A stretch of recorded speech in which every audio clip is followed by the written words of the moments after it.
안녕하십니까. 돈놓고 말합시다의 아나운서 함윤호입니다.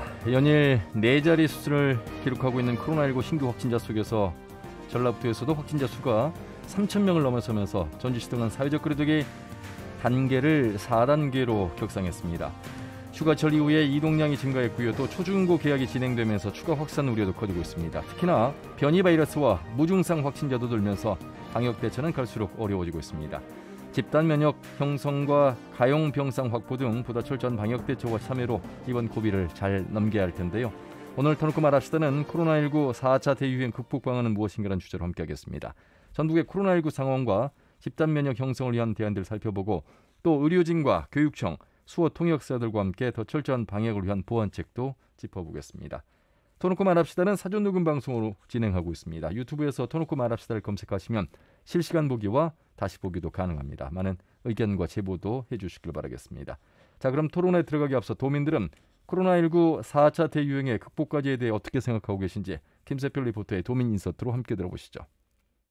전주 같은 경우에는 현재 4단계에 들어가다 하지만 완주랄지 김제랄지 익산시 같은 경우에는 3단계를 유지하고 있기 때문에 또 다른 풍선 효과가 발생하지 않을까 그런 우려심도 많이 가지고 있어요. 이 코로나는 몇몇 시민들만 참여한다고 해서 잡아질 수 있는 그러한 건 아닌 것 같아요. 14개 시군이 동참을 하면 좀 더 빨리 잡히지 않을까라는 생각이 있습니다. 식당에서 모여서 밥을 먹는다기보다는 배달로 많이 집에서 즐길 수 있게 정부에서 배달 대행 이런 것들을 좀 확장시켜줘서 가게 하시는 분들 좀 편하게 해드린다거나 그런 게 있으면은 더 늘려도 상관은 없지만 조치되는 것만 따라야겠다. 2인이니까 2인으로 모여야지 약간 이런 사람들도 있으니까 개인이 좀 더 책임감을 가지고 방역 수칙을 지키면 좋을 것 같다고. 청년층이 백신을 기피하는 것 같은데 인식을 좀 바꿔줘야 될 필요가 있는 것 같고요. 확진자 수가 더 늘어날 걸 대비를 해서 병상을 충분히 확보를 해야 될 것 같아요. 술집은 아예 코로나 전처럼 너무 지금 코로나 시국이 맞나? 약간 이런 생각이 많이 들고 코로나 끝나려면 다들 마스크 잘 쓰고 제발 방역 지침 잘 따라줬으면 좋겠어요. 제발.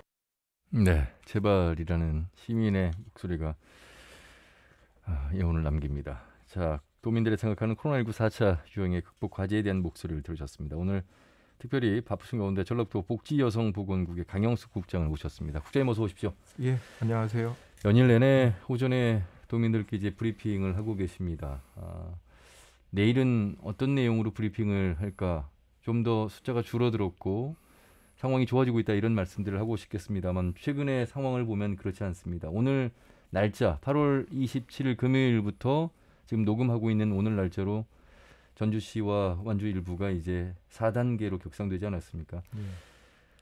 긴 시간이 계속 되고 있습니다. 그런 가운데 지금 과장님에서 이제 국장님으로 또 승진을 하셔서 더욱더 어깨는 무거우실 것 같은데 일하시면서 현재 그 소감을 좀 이 지금의 현재 상황을 좀 총 정리를 해주신다면요. 예, 답답합니다. 굉장히 답답합니다. 그런데 이제 누구와 비교를 해서 자기 자신을 자유를 하면 그것도 좋은 건 아닌데요. 예. 저보다 답답한 분들이 참 많습니다. 우선 가까이 있는 제 동료들 언제 끝일지도 모르는데 그리고 대부분의 행동에서 사실 우리 도민들께서 뭐 유로 격려도 해주시는 분들이 계시지만 그렇지 않은 경우에 참 자괴감에 빠져 있는 동료들을 볼 때마다 정말 답답하고요. 그리고 자영업자 소상공인 분들 삶의 터전이 뭐 제대로 지금 유지가 되고 있지 않은 상황들이기 때문에 너무너무 답답합니다. 각각의 노력으로 해서 가능할 수 있다고 생각하지만 사실은 이 감염병에 대응하는 게 각각의 또 몇몇 소수의 노력으로 해서 가능할 수 있는 게 아니거든요. 국가 단위에서의 적절한 방역 대책이 무엇보다도 가장 중요하겠고요. 또 이제 거기에 따라서 우리 국민들께서 공감해 주시고 실천을 해 주셔야만 가능한데 어느 정책에도 100% 동의하는 경우는 없습니다. 예. 아무리 훌륭한 정치인에게도 100% 뭐 공감하는 그런 사회가 아닙니다. 여전히 다양성이 있는 사회이기 때문에 감염병에 대해서도 어떤 분들은 단계를 상향해서 대응을 해야 된다. 어떤 분들은 그게 무슨 의미가 있느냐. 그렇죠. 다양한 목소리들도 있기 때문에 예. 참 안타까운데요. 여튼 저는 대한민국 국민인 게 세계 어느 나라보다 상당히 안정 속에서 코로나에 대응하고 있는 대한민국 국민인 게 너무나 자랑스럽고 이 나라 만들어준 선조님들께도 그리고 현재 우리나라를 이렇게 지탱을 해주시는 우리 국민들께도 모두 감사드리고요. 예. 모두가 함께 해야 되는 위기 상황이라고 하는 그런 말씀 드리고 싶습니다. 작년 연말 특집으로 또 긴 시간 동안 하늘을 정리했고 올해는 어떨까라는 예측도 참 긍정적으로 예측도 해봤습니다만 여전히 그렇지는 못한 가운데 항상 늘 차분하게 말씀을 하시는 국장님이 속마음은 어떨까? 화를 내고 싶을 마음도 있으실 것 같고 아마 그런데 아마 절제된 언어로 이제 답답함이라는 말씀하셨습니다. 함께 일하시는 분들의 답답함, 아울러서 방역 수칙을 지키지 않는 분들에 대한 그 답답함, 뭐 여러 가지 복합적으로 좀 의미가 내재되어 있지 않을까 싶은데 우리 전국 상황은 지금 누적 확진자가 이제 3,000명을 넘어섰고 지난 광복절 휴가철 이후에 집단 감염이 아닌 이 개인 간의 개인 접촉의 감염이 일어나고 있기 때문에 이것은 더 위험성이 높다. 그래서 아마 전주시와 협의를 해서 전주시가 4단계로 오늘부터 격상을 한 게 아닐까. 이 4단계의 의미를 좀 짚어주신다면 그 정도의 심각하다 이렇게 좀 보시는 거잖아요. 예, 맞습니다. 사실 거리두기 단계 조정을 하는 데는 기준이 있습니다. 예. 국가에서 정한 기준에 의하면 인구 10만 명당 4명 이상의 확진자가 사흘 이상 지속이 될 경우입니다. 예. 우리 전주시 같은 경우면 65만 명 기준으로 해서 하루에 확진자가 26명 이상 그 사흘 이상 지속이 돼야 되는데요. 예. 실제로 그 시점에 그 기준을 충족하지는 못했습니다. 예. 그러면서 이제 여러 가지 다른 의견들이 있기는 합니다만 예. 거듭 그 거리두기 단계는 백신이 매우 효과적일 거다. 그리고 델타 변이 출현 이전의 내용입니다. 그렇겠죠. 소상공인 자영업자분들을 위해서 일정 부분 완화된 부분들이 있습니다. 예. 대책은 사실 예방적으로 선제적으로 해야 되지 후속 조치로 해서는 안 됩니다. 그렇죠. 후속 조치는 예를 들어서 지원금이라든지 보상이라든지 그런 게 후속 조치여야 되지요. 예. 기준에 적절하지 않다 해서 판단을 미루게 되면은 회복할 수 없는 단계로까지 빠집니다. 예. 예를 들면 서울하고 경기는 바보들만 있는 곳이 아닙니다. 그렇죠. 매우 훌륭한 사람들이 다양한 정책으로 또 훌륭한 우리 국민들, 시민들이 다양한 내용으로 협조를 하고 있습니다. 예. 그럼에도 불구하고 매일같이 500-600명 이상씩 확진자가 나오고 있습니다. 네. 우리 전라북도도 잠깐의 방심으로 그런 상황이 올 수 있습니다. 그렇게 되면 지금보다도 더 다양한 분야에서 피폐해질 수밖에 없습니다. 예. 조속히 개선이 될 수 있도록 함께 해주시는 게 중요할 것 같습니다. 예. 숫자의 기준도 중요합니다만 확산세의 우려를 예측할 수 있는 기준은 특히나 전주시의 65만 인구지만 13개 시군의 인구가 이제 전주에서 활동하는 인구를 본다면 지금의 26명의 3일 기준 그 이상일 수도 있는 지금 우려를 지금 말씀하신 것 같고 아울러서 차단을 해야만 하는 것이 소상공인들까지도 보호하는 전주 시민 도민을 보호하는 정책 대안이다 이렇게 지금 이제 입장을 갖고 계시기 때문에 그럼에도 불구하고 이제 소상공인들은 또 협회 차원에서 반대에 또 강한 목소리를 냅니다. 참 답을 찾기는 어렵습니다만 어떻게 보면 그 답을 찾기 위해서 서로가 노력하는 모습은 비슷할 텐데 약간의 생각 차이가 좀 있는 게 지금 현실인데 이런 가운데 이제 또 보건의료 노조도 이제 파업 이야기가 나오고 있어서 각계의 어려운 현실까지도 저희가 이제 공감하면서도 큰 틀에서 국장님의 말씀을 좀 더 들어야 될 것 같습니다. 지금 그래도 백신 접종이 시작된 이후에 2차 접종까지 완료하신 분들도 많이 계시는데 이 돌파 감염이라는 것이 있어서 특히나 또 델타 변이와 함께 더불어서 저희가 좀 자세하게 알아야 될 것 같아요. 접종 완료했다고 해서 안심할 수 있는 건 아닌 것 같고요. 예, 이제 돌파 감염이라는 표현도 쓰고요. 예. 좀 어감에 문제가 있다. 그래서 요즘에는 백신 접종 후 감염이라고 하는 표현도 씁니다. 백신 접종 후 감염. 예. 예. 중요한 거는 접종 완료자에게서도 충분히 감염이 될 수 있다. 예. 그리고 때로는 전파 가능성도 있다. 그거를 우리 국민들께서 좀 알아주셨으면 하고요. 예. 그거를 정부에서 인정을 하는 것도 쉬운 거는 아니었습니다. 왜냐하면 백신 자체로 해서 코로나를 극복할 수 있다. 뭐 그런 생각 가지고서 집단 면역이라는 표현도 썼고 예. 우리 국민들께 그 개개인의 경우에는 조금은 위험 부담을 하고 싶지 않아 하는 분들도 계십니다. 예. 사실 어떤 정책을 선택을 할 때 개인의 목표와 국가의 목표는 조금은 다를 수 있습니다. 네네. 국가의 목표는 다수에게 이롭다면 소수에게서 원치 않는 문제가 생기는 경우들에도 좀 일부 선택을 하는 경우가 있습니다. 예. 그런 분들에게는 배상이나 보상, 지지 체계로 함께 해드리고 더 큰 목표를 위해서 예. 정책을 받아들이는 경우들이 있는데요. 백신이 그럴 수 있습니다. 그래서 초기에는 백신 접종으로 해서 극복할 수 있을 거라고 생각을 했는데 예.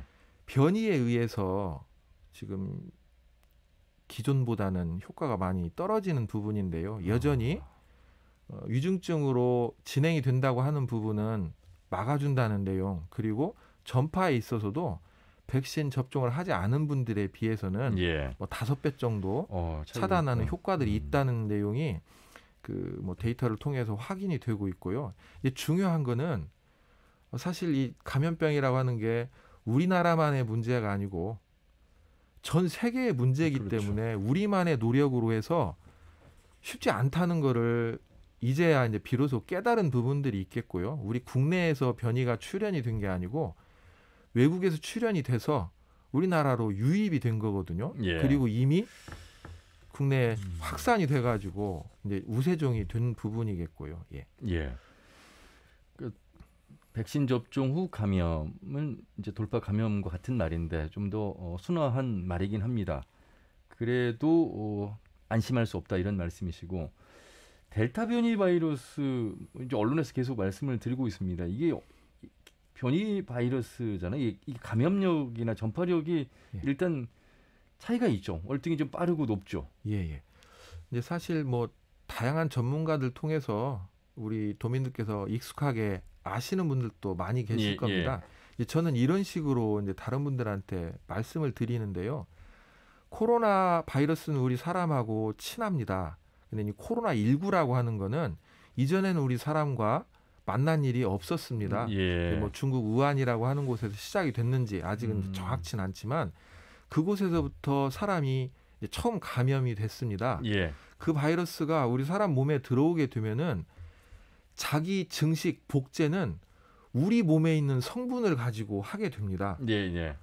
처음에는 다른 성분들이었기 때문에 우리 몸에 들어오는 거 감염이 쉽지도 않고 증식 자체도 쉽지도 않고 타인에게 전파도 쉽지도 않았을 텐데요. 많은 사람들에게 들고 나는 과정 중에서 우리 사람과 친해지는 겁니다. 우리 사람 몸에 있는 핵산이며 단백질 성분을 가지고 자기 복제를 하기 때문에 그만큼 더 친해지는 겁니다. 그래서 우리 사람과 친해진 변이가 만들어졌고 친해진 변이면 다른 사람들에게 더 전파가 쉬운 거가 되겠고요. 많이 감염이 되면 될수록 변이는 더 출현이 잦아지고 그래서 전파력을 높일 1년간 겁니다. 걸리는 확진자 수보다 뭐 한두 달 사이에 걸리는 확진자 수가 더 많을 정도라는 것이 바로 이제 그런 말씀을 증명해 주는 것이죠. 자, 그래서 지금 현재 지금 전주시와 완주 일부 지역을 4단계로 이제 격상하게 된 배경이 그럴 것 같습니다. 자, 이 감염 재생산 지수도 2를 지금 넘어선 상황이고요. 말씀하신 것처럼 델타 변이 바이러스가 좀 더 빠른 확산세로 진행이 되고 있기 때문에 우리가 그러면 이런 4단계의 거리두기와 또 이런 델타 변이 바이러스가 좀 더 확산세가 빠르기 때문에 좀 더 우리가 그럼 효율적인 대처랄까요? 또 개인의 어떤 방역 수칙 이런 부분들에 달라지는 점들이 있겠습니까? 아니면 기본은 충실하되 조금 더 효율적인 방안이 있을까요? 아닙니다. 뭐 효율적인 방안은 사실은 없습니다. 기존에 하고 있던 내용들이 조금 더 제대로 강화. 실천이 돼야 되는 뭐 신발끈을 다시 매는 그런 내용이 중요하겠고요. 예. 여전히 마스크, 방역수칙을 철저하게 지켜주시는 게 중요하겠고 우리 도민들께 이런 말씀을 한번 드리고 싶습니다. 원래 델타 변이 바이러스는 인간이 개입하지 않은 상황에서는 감염 재생산 지수가 5라고 합니다. 근데 지금 우리 전라북도에서는 2를 약간 넘는 정도입니다. 얼마나 많은 분들이 우리가 보지 못하는 곳에서 노력을 하고 계시다는 겁니다. 노력을 하지 않는 분들께 감히 말씀드리고 싶은 거는 당신들께서 노력하지 않았는데 안 걸리신 거는 주변에 보이지 않는 곳에서 정말 수칙을 지키기 위해서 노력하신 많은 분들이 계시기 때문에 안 걸리신 겁니다. 그렇네요. 야, 그냥 가만히 놔뒀을 때 재생산 감염 지수가 5라는 말씀을 저는 오늘 좀 처음 들었고요. 얼마나 많이 우리가 노력을 하고 있는지를 알 수가 있습니다. 이를 조금 넘은 상황이기 때문에 지금 백신 접종이 한참 이제 속도를 내고 있습니다. 특히 50세 미만 이하도 지금 백신 접종이 시작이 돼서 집단 면역 조기 달성이 되면 그래도 좀 상황이 나아지겠네요. 예. 사실 이제 집단 면역이라고 하는 내용이 좀 정의가 약간 달라져야 되는데요. 이전에 집단 면역은 완벽한 면역이 있고 부분 면역이 있을 수도 있습니다. 근데 이전에 원했던 집단 면역은 백신 접종을 마치면 감염 자체가 차단이 될 수 있다. 그렇게 생각을 했었는데요. 지금은 변이 출현 때문에 감염도 일정 부분 가능하다. 그리고 전파도 일정 부분 가능하다. 하지만 미접종자에 비해서는 현저히 그 가능성을 낮추기 때문에 그리고 그 중요한 거는 감염자에게서 위중증으로 진행이 되는 부분을 현격하게 낮추기 때문에 그런 부분에서 이전만큼의 집단 면역이라고 표현할 수는 없겠지만은 안전한 집단 면역은 되지 않지만 그래도 이제 완화시킬 수 있는데 그것마저 적극적으로 참여 안 하시는 도민들, 국민들도 계시겠죠. 하지만 굉장히 고무적인 거는 그 19세에서 40대까지 80% 이상이 접종에 동의하고 현재 일부 맞으신 분이 계시다는 겁니다. 다른 어느 나라보다도 우리나라가 높습니다. 이제 이렇게 지금 3,000명이 넘는 확진자가 많아지면서 이제 군산의료원 또 남원의료원을 비롯한 전담 병원이 이제 힘들어지는 그런 상황, 또 병상 확보율, 또 의료 현장에서 일하시는 분들의 어려움, 뭐 이런 부분들까지도 우리가 이제 신경을 좀 써야 될 부분인데 현재 전라북도의 어떤 도내 병상 사용률이랄까요? 지금 50.6%에 이르고 있다 이렇게 나와 있어요. 8월 12일 기준이던데요. 어떻습니까? 당초에는 생활치료센터 하나를 포함해서 500병상 약간 넘는 정도로 유지를 했었습니다. 553병상으로 나와 있는데 8월 12일. 그런데 현재 우리 전라북도 지역은 그래도 아직은 비교적 환자분들을 돌봐드리는데 문제가 없는데요. 서울 경기 지역이라든지 대전 지역 같은 경우는 사실 환자분들을 모실 병원에 병상이 부족한 경우들이 많습니다. 그래서 그날 대기해야 되는 분들이 상당히 많이 계시는데요. 이제 전국적으로 병원의 병상을 공동 활용해야 된다는 그런 내용들로 해서 일정 부분 증상이 없거나 가벼운 분들에게는 생활치료센터로 관리를 해드린다는 그 내용으로 저희가 생활치료센터를 하나 더 개소를 했습니다. 그래서 현재는 700병상이 약간 넘는 정도고요. 그중에 한 반절 정도를 환자분들 모시는 데 사용하고 있습니다. 전라북도 상황은 그래도 현재까지는 괜찮은 상황인데 이제 타 시도의 상황과 함께 맞물려서 어떻게 될지 모르겠고 생활치료센터까지 지금 활용을 하고 있다 이런 말씀을 해주셨습니다. 지금 화요일 아침마다 제가 페트롤전북에서 김용욱 주무관님과 인터뷰를 통해서 코로나의 현황을 말씀을 전해드리고 있는데 감염병 관리과가 새로 신설이 됐습니다. 예. 그 전에 이제 보건의료과 하나에서 이제 담당을 하셨는데 그만큼 더 확산세를 이제 막기 위해서 분할을 했다고 봐야 될까요? 전담 부서를 만들었다고 봐야 될까요? 예. 전담 부서가 만들어져서 상당히 그 다양한 내용으로 역할을 하는데 예. 수월해졌습니다. 예. 다만 어떤 시스템 체계로만 대응이 가능한 게 아니고 예. 그 안에 어떤 분들이 그 함께 하는지가 이제 정말 중요할 수 있는데요. 예. 정말 열심으로 함께하는 동료들입니다. 근데 제가 뭐 서두에 말씀드린 것처럼 열심히 하는 동료들이 1년 반 동안 마음에 그 여러 가지 병들을 가지고 있는 상황들이라서요. 어떤 체계 그리고 그 안에서의 그 인력들뿐만 아니라 주변에서 지지해 주시고 또 격려해 주시는 게 정말 중요할 텐데요. 예. 이제 그런 부분들을 좀 더 기대를 해 봅니다. 과장님 시절 이제 그 도청에 제가 직접 찾아뵙고 인터뷰를 하면서 들은 말씀 중에 이제 밤 11시 12시에 야근하시면서 도청 맞은편 서부 신시가지의 번화가의 네온들을 보시면서 참 딴 세상인 것 같다는 말씀을 하셨는데 지금도 그런 생각은 계속 가지실 것 같습니다. 그 한편에 그런 반면에 또 일을 하고 있는 부서원들을 보면 안타까움도 있으실 것 같고 그래서 아마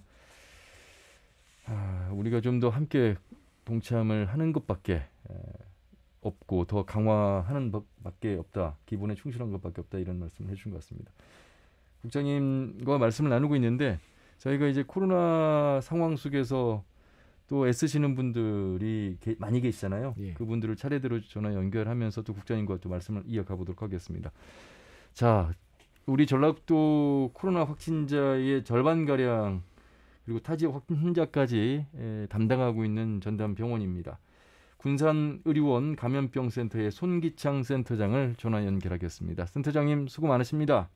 네, 안녕하세요. 군산의료원 감염센터 내과 손기창입니다. 예, 군산의료원 정말 많은 역할을 하고 계시고 많은 의료진들 함께 애쓰시고 계시다는 말씀드리겠습니다. 군산의료원 지금 현재 치료하고 있는 상황 좀 설명해 주신다면요. 네, 군산의료원 작년 2월 코로나19 대응 감염병 전담병원으로 지정되어서 현재까지 전층이 코로나 전담병원으로 전환하여 경증 코로나19 확진자 입원 치료, 격리 해제 기준 충족 후 무사히 일상으로 복귀할 수 있도록 조치하고 있습니다. 예. 네. 지금 병상은 어떻습니까, 현재? 네, 군산의료원에 총 172병상이 확보된 상태입니다. 이제 내과 과장님 7분과 소아과 과장님 1분이 나누어 입원 환자를 보고 있습니다. 예. 네. 코로나19 전담 이제 의료진의 상황도 말씀을 좀 해주셨는데 네. 상당히 힘든 가운데 서로 격려도 하시고 서로 좋은 말씀들 많이 나누시면서 배려하고 힘을 보태가고 계실 것 같습니다. 환자들 가운데는 이제 연세가 드신 분들도 계시고 그렇지 않은 분들, 젊은 분들도 계시겠습니다만 이 똑같은 환자를 바라보는 의료진들은 1년 8개월이라는 시간이 참 힘든 상황이었고 여전히 계속되고 있기 때문에 많은 분들이 지치고 피로감도 누적됐습니다. 그래서 이직률, 사직률도 높아지고 있다 이런 말씀도 들었는데 인력들의 어려움을 제일 많이 호소하시잖아요. 네. 예. 이제 돌이켜 보면 특히 작년 12월 김제 가나안 요양원 순창 요양병원에서 확진자가 수십 명 발생했을 때 당시 환자분들이 고령 치매로 의사 표현을 못하고 또 제대로 눕지도 식사도 못하는 분이 많으셨습니다. 이제 저희 의료원 간호사 선생님들이 방호복 레벨 D 입은 상태에서 이제 오랜 시간 간호간병을 하다 보니까 불가피하게 원내 감염이 다수 발생했는데요. 돌이켜보면 그때가 가장 힘들었던 시기로 기억됩니다. 예. 직원들 사이에서도 서로 그렇게 심하지는 않겠습니다만 참 오해와 또 낙인 찍기 이런 것까지도 생기지 않을까 걱정도 됩니다만 그렇지 않을 거라고 봅니다. 서로가 서로를 위해서 일하다 보니 이제 감염되는 경우도 있고 하는데 네. 지금 코로나19로 이제 취약점이들하는 감염병 대응 체계를 조금 더 네. 갖춰야 된다 이런 목소리도 있습니다. 1년 8개월 시간이 흘렀음에도 불구하고 보완해야 될 점이 있을까요? 네, 많은 점이 보완되고 있습니다. 이제 각 감염병 전담 의료원에서 이제 제 생각에는 감염내과 전문의 확보가 중요하다는 생각이 듭니다. 예, 저는 감염병 센터장을 맡고 있지만 내과 중 소화기분과 전문의입니다. 예. 사스, 메르스, 코로나19 등 주기적으로 발생하는 대규모 감염병 대처를 위해 감염병 전문 의료진 확보가 절실하다고 생각됩니다. 예. 군산의료원에서 확진 환자만 치료하시는 게 아니라 시민들에게 백신 접종도 같이 진행하고 계시죠? 네, 맞습니다. 예, 군산의료원에서 평균 100여 명의 백신 접종을 하고 있습니다. 예, 코로나19에 대한 획기적인 치료제가 나오기 전까지 방역과 백신 접종이 최선이라고 생각하고요. 백신 접종 환자에서 돌파 감염이 있다 해도 중증화율, 사망률이 크게 감소하였습니다. 예, 본인이 젊고 건강하다고 해도 고령 기저질환 환자를 위해 백신 접종을 권유드립니다. 예. 국장님 이렇게 군산의료원, 남원의료원과도 함께 좀 소통할 수 있는 기회가 좀 많이 있습니까? 예. 크게 도움을 못 드려서 늘 마음 아프고요. 뭐 단체 카톡방도 운영을 해서 가끔 우리 센터장님께서 뭐 주시는 내용에 대해서 예. 최선을 다하려고 노력은 하고 있습니다. 예. 뭐 최선의 노력 그리고 소통하는 거 이외에 뭐가 또 있겠습니까? 그렇지 않겠습니까? 센터장님. 네.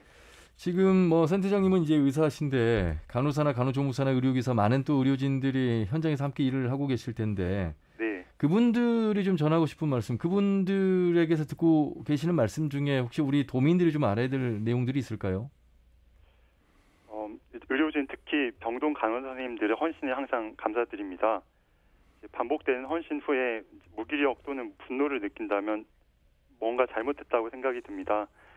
충분한 보상과 휴식, 또 음압이 가능한 안전한 시설이 확보되어야 합니다.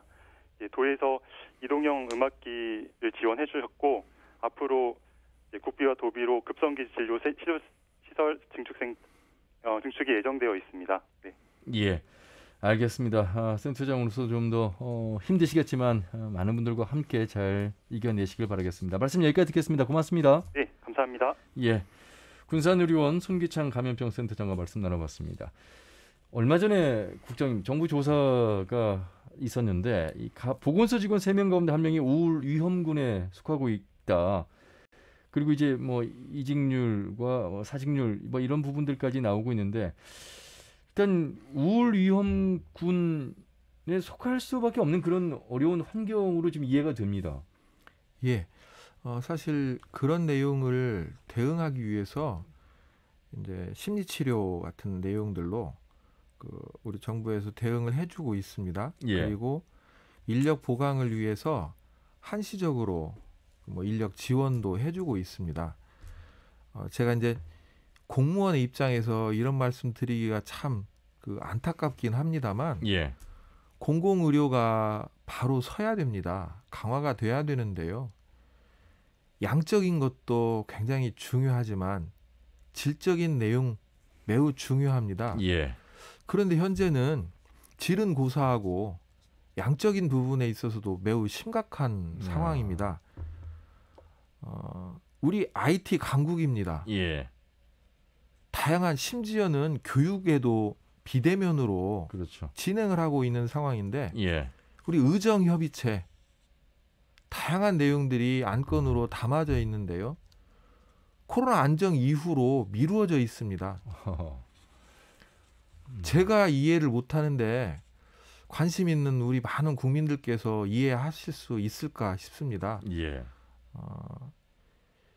지금이라도 바로 우리 공공의료를 반석 위에 올려놓을 수 있도록 대화가 시작돼야 된다고 생각을 합니다. 의사 출신이면서도 이제 행정의 이제 국장을 맡고 계신 분으로서 어느 분야, 어느 집단의 이해관계를 떠나서 지금 필요한 부분은 코로나 시대의 공공의료 확충이 시급하다 이런 말씀이시군요. 예, 공공의료와 우리 보건의료는 함께 갑니다. 함께. 예. 그래서 공공의료가 반석에 서면 예. 우리 보건에 있는 다양한 제 동료들이 3분의 1이 우울증에 빠질 이유가 없다는 겁니다. 예. 지금 1년 8개월 됐는데 이제 3분의 1이라면 이게 2년, 3년 혹시라도 그렇게 된다면 얼마나 많은 의료 현장에서 일하시는 분들이 이 위험군에 더 비중이 높아질지 걱정이 됩니다. 자, 오늘 코로나19 4차 대유행 전주시를 비롯해서 일부 완주 지역 4단계로 격상한 금요일 이 시점에서 녹음을 하고 있습니다. 전라도 복지여성보건국 강영수 국장과 말씀을 나누고 있는데요. 유튜브를 통해 실시간 보기도 가능합니다. 다시 보기도 가능하죠. 자, 이번에는 학교들이 2학기 개학을 했습니다. 등교가 시작이 되는데 교육 현장 이야기를 좀 더 들어보도록 하겠습니다. 전라북도 교육청 정영수 대변인을 연결합니다. 대변인님 안녕하세요. 예, 안녕하세요. 정영수입니다. 예. 지난주 중고등학교, 이번 주 다음 주 이제 초등학교 개학을 한 곳도 있고 하게 됩니다. 이 학교 교육 일정 어떻게 되어 있습니까? 예, 우리 교육청은 2학기에도 등교 확대 방안을 지속적으로 추진합니다. 철저한 방역 수칙 준수 하에 교육과정 운영 정상화를 위해서 사회적 거리두기가 3단계까지는 모든 학교가 전면 등교하게 됩니다. 예. 4단계가 되면 학교 규모에 따라서 전면 등교할 수 있는 학교도 있고 규모가 아주 큰 학교들은 부분 등교하는 학교로 이렇게 나누게 되어질 것입니다. 예. 오늘 0시를 기준으로 전주 지역에 사회적 거리두기가 4단계로 격상되었지 않습니까? 예. 그래서 이 4단계에 따라서 전주 지역은 264개 학교 중에서 226개 학교가 전면 등교를 했고 예. 38개 학교는 지금 부분 등교하고 있다는 말씀을 드립니다. 예. 말씀 주셨듯이 2학기 개학은 초등학교는 8월 18일부터 늦은 학교는 9월 6일까지 이렇게 이루어진 학교가 있고요. 예. 중학교는 금주까지 해서 모든 학교가 개학을 완료를 했습니다. 예.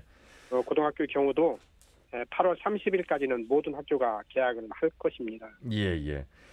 겨울방학은 이제 초중고등학교가 모두 12월 17일에서 내년 1월 8일 사이에 이루어지고요.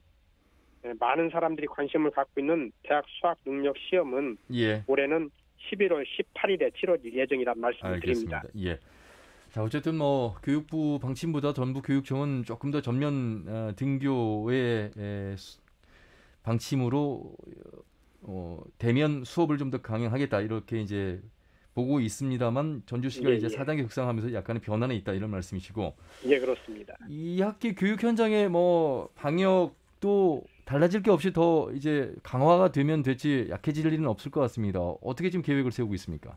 예, 우리 교육청은 안정적인 2학기 학사 운영을 위해서 방역 확인 추진단을 9월 3일까지 운영합니다. 예. 도교육청과 14개 교육지원청이 도내 초, 중, 고등학교로 직접 방문을 해서 방역 준비 상황을 확인하고 또 준비가 미비한 학교와 지원이 필요한 학교를 이렇게 파악을 해서 저희들이 신속하게 이렇게 지원할 예정이라는 말씀을 좀 드립니다. 예. 그리고 도내 모든 학교들 중에서 희망하는 학교를 대상으로 해서 방역 활동 도우미 2,054명을 지원할 예정입니다. 예. 이 도우미들은 발열 체크를 하고 소독, 마스크 착용 및 거리두기 안내 등 학교장이 필요하다고 판단되는 그런 방역 활동을 지원하게 됩니다. 예. 그리고 모든 학교에 열 화상 카메라를 지원을 해서 코로나19의 위험으로부터 학생과 교직원을 보호하기 위해서 방역에 만전을 기하고 있다는 말씀을 드립니다. 예. 학교 현장은 그래도 좀 더 교육청에서 적극적으로 이제 방역과 더불어서 지침이 전달이 되는 모습인데 역시 학원을 비롯한 사교육 기관은 어떤지 이 부분에 대해서도 협조가 좀 잘 되고 있는지 관리 감독이 잘 되고 있는지도 궁금합니다. 지난 8월 5일에 부안에서 학원을 감염 고리로 해서 확진자가 그렇죠. 잇따라 발생한 사례가 있었지 않습니까? 우리 교육청은 지난 5월 6일부터 30일까지 학원, 교습소, 개인 과외 교습자 등 1만 305명을 대상으로 해서 코로나19 검사를 무료로 진행한 바 있습니다. 그런데 아쉽게도 검사가 권고사항이어서 참여율이 높지 않았다는 말씀을 드립니다. 예. 2차 검사는 7월 16일부터 9월 2일까지 계속되고 있는데 전라북도와 우리 교육청, 교육지원청, 그리고 학원연합회 등 학원 관계자들이 네트워킹을 통해서 계속 검사를 받을 수 있도록 안내하고 있습니다. 예. 코로나19 확산을 방지하고 학원생과 학원 종사자들의 안전과 건강을 위해서 학원 관계자 여러분들의 자발적인 검사 참여를 꼭 부탁드립니다. 예. 그러니까 뭐 수능이 한 80일 정도 남은 상황에서 얼마나 이제 공부하기 힘들까, 또 여러 어려움이 이제 뒤따르는 가운데 교육청에서도 관심을 많이 갖고 있는데, 고3 학생들 백신 접종 현황은 어떻습니까? 전북 도내에 고3 학생이 약 11,000명 정도 됩니다. 예. 그리고 고등학교 선생님들과 행정직까지 포함하면 대략 한 24,000명 정도 되는데, 그중에서 96.7%가 1차 백신 접종을 마친 상태고, 예. 2차 접종은 8월 9일부터 20일까지 진행되었습니다. 예. 그러면 90%가 넘게 지금 접종을 받았다, 이렇게 보면 되겠습니까? 예, 그렇습니다. 예. 자, 이 학기가 시작이 됐고, 교육청에서도 학교 현장과 또 사교육의 현장까지 권리 감독을 지금 하고 있는 모습입니다. 역시 자발적인 검사 참여가 일단 제일 중요하겠고요. 지금 건강 상태 점검하는 자가진단 앱도 있습니다. 등교 전에 아마 이런 절차를 진행하고 있는 것 같습니다. 대변인께서 우리 학부모와 학교 현장에 계시는 분들께 한 말씀 강조를 해주신다면요. 예. 우리 교육청은 그동안 학교 현장에서 방역을 철저히 준수해 줄 것을 안내해 왔습니다. 우리 아이들은 등교에 앞서서 말씀 주셨듯이 자가진단 앱에 발열 상태를 체크합니다. 그리고 또 이제 등교할 때 또 한 번 발열 상태를 체크를 하고, 점심을 먹기 위해서 식생활관으로 이동할 때 등 이렇게 하루에 3번 체온을 측정을 합니다. 예. 거리 두기, 손 씻기, 마스크 쓰기 등 이런 기본적인 방역 지침들은 우리 아이들이 지켜나가는 것이 이제 일상이 되었습니다. 예. 학교 안에서는 방역 시스템이 어느 지역보다도 촘촘하게 이루어지고 있다는 말씀을 드립니다. 이 자리를 빌러 이제 어려운 상황 속에서도 방역과 학습 지도에 여념이 없는 우리 선생님들, 그리고 또 집에서 우리 자녀들을 잘 돌봐주시는 학부모님들, 그 밖에도 학교 현장에서 애쓰시고 계시는 모든 교육가족 여러분들에게 깊은 감사를 드립니다. 예. 저희 교육청은 코로나19 환자가 한 명도 발생하지 않는 그날까지 우리 아이들의 안전을 위해서 최선을 다하겠다는 말씀을 드리겠습니다. 예. 말씀 여기까지 듣겠습니다. 고맙습니다. 예, 고맙습니다. 네, 전라북도 교육청의 정영수 대변인이었습니다. 국장님, 우리 이제 백신 접종을 하지 않은 우리 초중고 학생들 가운데도 유치부 아이들 중에서도 이제 확진이 지금 되고 있잖아요. 예. 좀 이런 경우는 글쎄요, 백신도 접종이 되지 않은 가운데서 아이들까지 확산이 되고 확진이 되는 경우는 더 막아야 될 어떤 방법이 있겠습니까? 부모가 어른들이 일단 조심을 해야 되는 게 먼저일 것 같긴 한데요. 예, 맞습니다. 예, 이제 접종의 선도국들 중에서는 일부 연령대를 좀 낮춰서 접종을 실시하고 있는 나라들도 있는데요. 이제 우리도 그런 부분에 대해서 국민적인 합의를 위해서 논의가 필요할 것 같습니다. 예.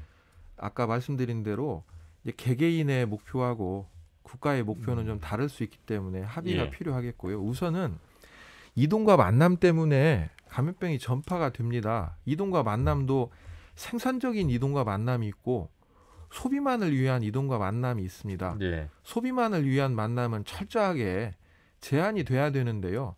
학교는 생산적인 기관입니다. 하지만 매우 취약한 집단이기도 합니다. 예. 보호를 받아야 됩니다. 학교 밖에서의 어른들이 어떻게 해야 되는지, 학교를 지키고 학생을 지키는데 어떻게 해야 되는지는 알고 있을 겁니다. 실천해 주셔야 되고요. 이제 소비 분야에 있어서 지금 4단계로 해서 학교도 피해를 보고 아까 말씀드린 소상공인 자영업자분들도 피해를 보시는데요. 그 부분에 대해서는 단계 조정을 늦춘다거나 완화시킨다거나 그런 내용으로 대응을 해서는 안 되고 손실 보상을 통해서 그리고 만약에 코로나19가 지속하는 그런 공존 코로나로 갈 수밖에 없는 상황이라면 업종 전환에 대해서 뭐 지원을 해준다든지 그런 다양한 내용으로 함께 해야 되지 않을까 말씀드립니다. 사전에 해야 될 것과 사후에 해야 될 것들에 대한 구분도 정확하게 해야 된다는 말씀이 좀 인상적입니다. 그래야만 가능한 것들이시지 하나의 단계에서 여러 가지 것들을 해결하려고 하면 역시 충돌하기 마련이니 아마 그런 부분에 대한 말씀을 계속 강조해 주신 것 같습니다. 자, 이번에는 또 다른 현장에서 수고를 해주시는 분을 전화 연결해서 그 직업군을 만나보도록 하겠습니다. 전북 수어통역지원센터의 박유로 수어통역사분을 만나보죠. 박유로 선생님 안녕하세요. 네, 안녕하세요. 박유로입니다. 예, 자 저희가 뭐 뉴스를 할 때 그리고 도청에서 국장님 브리핑할 때 항상 옆에서 농인분들을 위해서 수어를 하시는 분들 참 이분들도 뭐 밤낮으로 지금 계속 수고를 해주시고 계시는데 현장에 계속 뭐 달려가서 하루 일과가 바쁘다 이런 말씀을 저희도 들었는데 어느 정도 지금 바쁘신지요? 네, 저희가 코로나가 발생한 지 벌써 1년 반이 지나고 있잖아요. 예. 작년 2월 이후로는 코로나 때문에 저희도 평일과 휴일을 가리지 않고 도청이나 또 다른 주무관청이나 지역 방송국에 그런 관련 통역을 할 상황이 많이 발생하고 있어요. 예. 네. 그래서 이제 뭐 도청도 또 시청도 또 방송국도 계속 또 농민분들이 필요로 할 때마다 개개인의 또 수어를 좀 통해서 통역을 하고 계시는데 사실 좀 코로나 시대에 의료 현장에 비해서는 약간의 관심이 좀 떨어지는 분야에서 묵묵히 일을 하고 계시는 것 같아요. 네, 또 아무래도 농인분들은 우리 사회에서 언어적 소수자이시다 보니까 이 농인들의 그런 삶에 대해서 지역사회에서 이해를 하실 수 있는 방법이 좀 적은 것 같아요. 그러다 보니 저희들이 어떤 상황에 처해 있는지 들어와서 직접 보시지 않고는 사실 이해를 받기가 좀 힘든 것도 이해는 돼요. 예. 네. 자, 제가 이제 소개해드릴 때 전북 수어통역지원센터로 소개를 해드렸는데 그러면 나머지 14개 시군에도 통역지원센터가 있습니까? 네, 현재 전라북도에는 14개 시군 전부 수어통역센터가 개설이 되어 있습니다. 예. 그러면 전북 수어통역지원센터에는 몇 분의 선생님들이 수어로 통역을 하고 계실까요? 제가 지금 도지역지원본부에 속해 있고요. 저희 직원은 현재 5명인데 저희 본부장님이랑 또 농인 직원분이 계세요. 이제 그런 분들을 좀 제외하면 실질적으로 저희가 그런 주무관청이나 방송국의 공공수어 통역을 소화할 수 있는 인력은 2명 뿐입니다. 어떻게 두 분? 네. 제가 알기로도 저희 방송국도 네. 지금 오전 뉴스부터 시작해서 밤 뉴스까지 계속 그 수어를 해주셔야 되는데 그래서 물론 이제 14개 시군의 어떤 지원도 받고 있습니다. 그런 게 현실이죠. 네, 그렇지만 지금 14개 시군에서 사실 이동 거리도 있고 하니 14개 시군 전부의 지원을 받는 것은 현실적으로 무리가 있고요. 그나마 전주에서 좀 출퇴근하는 직원이 있는 지역으로 저희가 좀 협조 요청을 구해서 지원을 받고는 있어요. 그런데 저희 도 본부하고 좀 다르게 시군에 있는 수어통역센터는 공공수어통역보다는 농인 이용자들을 대상으로 한 그런 개인 통역 중심으로 서비스가 진행이 되고 있거든요. 그런데 또 특히나 군 단위에 있는 센터는 원래 정원 자체도 수어통역사가 2명뿐이에요. 그런데 저희가 이제 도에서 필요한 이제 도지역지원본부에서 인력 지원을 받게 되면 군 센터에 있는 1명 직원이 이제 근무를 하게 되는 거기 때문에 좀 서비스에 좀 결손이 발생을 하고 있습니다. 인력 충원이 되면 뭐 이런 문제는 해결될 것 같은데 지금 도 같은 경우는 뭐 도에서 매일 지금 브리핑을 하고 있기 때문에 또 방송국도 계속 출연을 하셔서 농민분들 위해서 소통을 하고 계시기 때문에 좀 더 많은 분들이 계시면 어떨까 이런 생각을 뭐 조심스럽게 해보긴 합니다만 충원이 잘 안 되고 있는 게 현실인가요? 네, 저희야 너무 간절히 바라고 있는데 사실 공공수호통역이라는 단어 자체도 코로나와 함께 더 많이 부각이 된 것 같아요. 그렇군요. 저희 수호통역센터, 전라북도 수호통역센터의 인력이 한 22년, 23년 정도 전에 정해진 TO거든요. 예. 근데 그때만 해도 거의 농인 이용자들을 대상으로 하는 통역 중심이었다가 점점 복지에 대한 여러 가지 이제 시대상이 변화되면서 공공수호통역의 수요가 굉장히 늘어났어요. 예. 그런데 이제 인력은 23년 전에 정해진 그대로 오다 보니까 이렇게 수요가 늘어난 것들을 그냥 오롯이 수호통역사들이 다 짊어지고 가고 있습니다. 예. 글쎄요, 뭐 제가 잘은 모르겠습니다만 그래도 그 말씀을 듣고도 제가 뉴스 하면서 그 옆에서 수호를 하시는 분들과 대화를 해보고 오늘 이제 이런 인터뷰도 하고 있습니다만 부족한 건 현실이고 그 23년과 비교해서만 보더라도 이제 그렇다는 말씀이신데 특히 코로나19 속에서 더 바빠지셨다.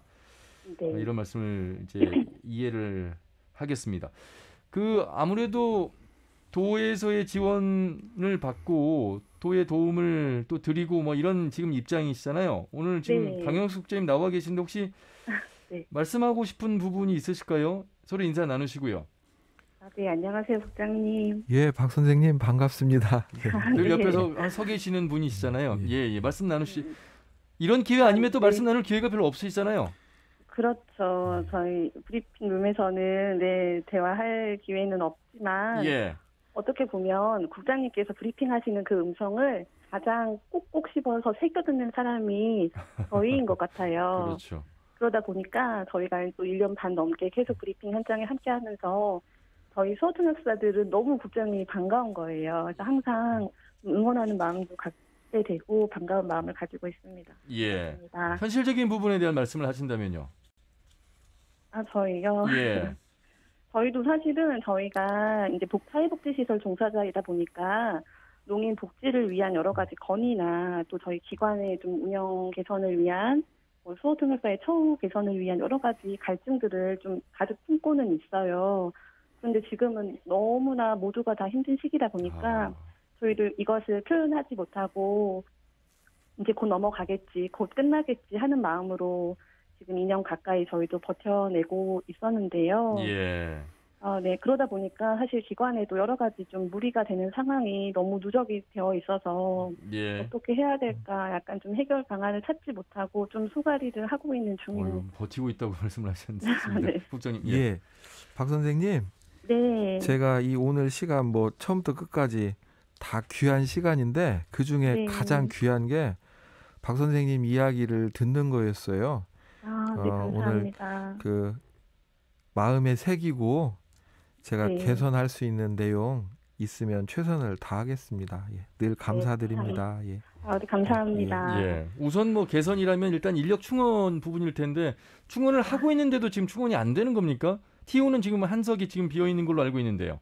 이 자리를 비롯해서 좀 지역본부에도 한 자리는 비어 있는데 지금 2년째 충원이 안 되고 있기도 해요.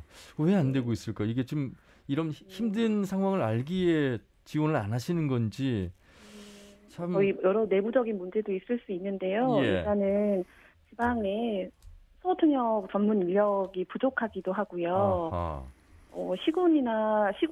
시군센터에서 근무하는 거나 도지역지원본부에서 근무하는 거나 처우에 다를 게 없거든요. 그런데 아무래도 본부에서 근무를 하면 조금 더 힘들다는 그런 좀 인식들도 있어서 네, 좀 꺼려 하시는 것 같아요. 수호통역사라는 자격 취득 과정이 있죠? 네, 국가공인 자격증입니다. 그 자격증을 가지신 수호통역사분들 지금 힘든 시기에 일자리를 또 원하시는 분들 함께 서로가 맞물려서 좀 지원을 하셨으면 좋겠습니다. 네. 그래서 너무 간절히 바라고 있습니다. 아울러서 이제 뭐 수호통역사분들의 현실도 들었습니다만 이 지금 청각장애인을 향한 많은 또 지원책 그리고 또 권익 향상에도 우리 수호 선생님들이 더 목소리를 내는 모습 속에서 저도 좀 감동을 많이 받았거든요. 끝으로 좀 하고 싶은 말씀 해주시죠. 네. 근데 사실은 이 부분은 제가 농민분들을 대변한다는 게 조금은 주제넘지 않을까 하는 걱정이 항상 들어요. 그런데 인터뷰를 할 때 아무래도 언어적인 접근의 문제 때문에 농인 당사자를 인터뷰하기보다 이렇게 수어통역사가 인터뷰를 해서 대변하게 되는 기회들이 많이 있는데요.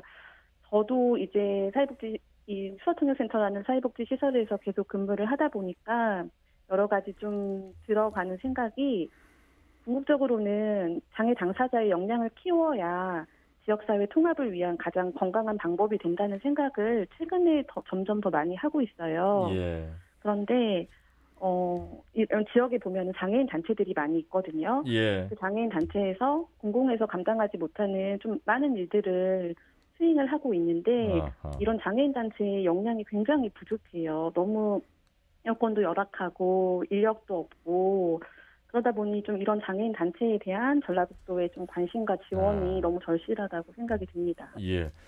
오늘은 뭐 방송이어서 시간이 제한적이어서 이 정도 말씀을 듣겠습니다만 국장님과 서로 따로 또 사석에서 만날 기회가 있으실 것 같고 아마 국장님이 잘 수렴을 하실 것 같습니다. 많은 말씀 나누시길 바라겠습니다.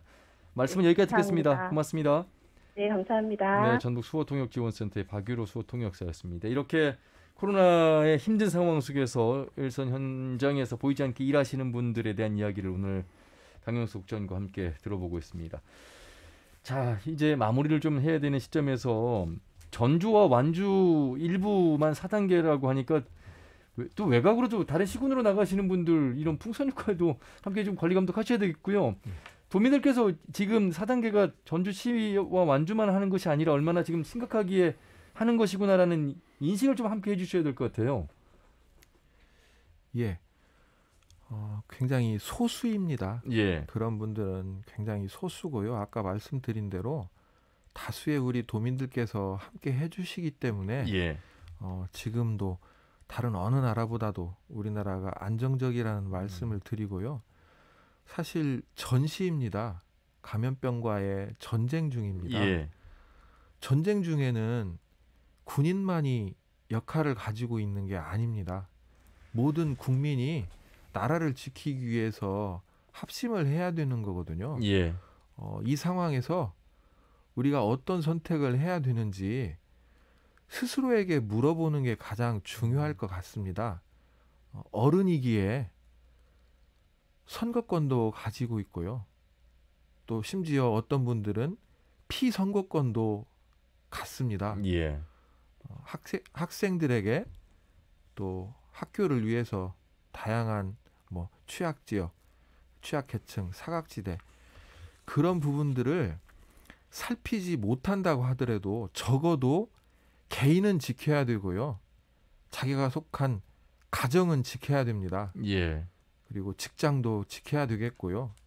답은 하나입니다. 주인의식을 가지시기 바랍니다. 예. 공동체의 일원이 돼주시기를 바랍니다. 예. 누구는 주인이고 누구는 주인이 아닌 그런 세상이 아닌 우리는 너와 나가 함께 우리가 되는 것이죠. 지금 코로나 시대 속에서 더욱더 간절한 건 그런 주인의식인 것 같습니다. 자, 4단계가 시작이 됐습니다.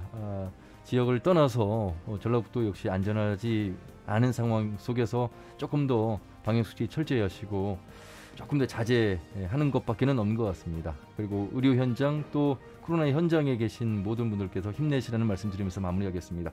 오늘 국장님 말씀 잘 들었습니다. 고맙습니다. 감사합니다. 예, 전라북도 복지여성보건국의 강영석 국장과 함께했습니다. 더 놓고 말합시다는 다음 주 일요일 오후 5시 5분에 인사드립니다. 한윤혜였습니다. 고맙습니다.